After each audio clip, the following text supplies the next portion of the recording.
to our principal ally in the Middle East. I think the administration is carefully reviewing how much of these munitions they want to be used in Gaza. But don't forget, Stephanie, Israel is also facing a major threat on its northern border from Hezbollah. And it sustained 320 munitions from Iran just 2 weeks ago, which the U.S.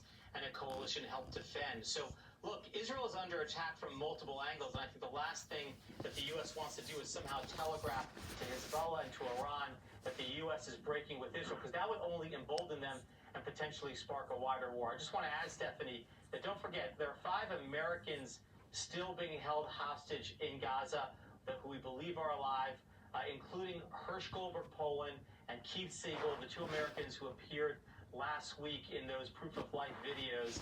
It's a major imperative of the Biden administration to